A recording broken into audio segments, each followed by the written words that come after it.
So if your dishwasher does this, when you open it or when it's full, you can see it's clearly falling out of the hole. I'm here to offer you help, and today's video is going to be a 5-minute fix on a loose or falling out dishwasher. Talk about the symptoms, the cause, and what we can do to fix it so it doesn't happen again.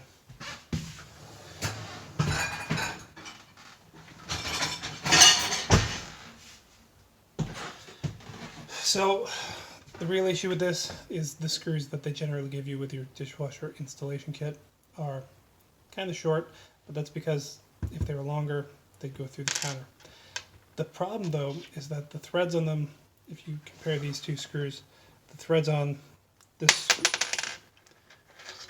black screw here meant to go in, this screw here meant to go in the wood. You see the pitch on them is different.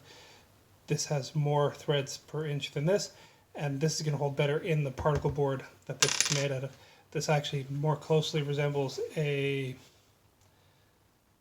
soft tapping metal screw, I want to say, and it's not going to hold very well in particle board, especially not, like nothing really holds well in particle board in the long time, but especially not when you have something that's constantly pulling in and out of it.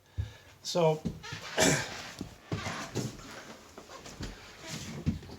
if we look up underneath here, this is the bracket that holds the counter, and you can see the screw hole that it was put into or holds the dishwasher into the counter, and it's got a bunch of screw holes in it. The problem being, it's just not ever going to hold well in particle board that's as thin as this, and you only get 2 screws. So we're going to put a strip of wood across here, screw that into the counter multiple times, and then we're going to screw these back in with better screws. What you're going to need for this: a drill, a handsaw, or a circular saw, whatever, and just a strip of plywood. That's what I'm going to use.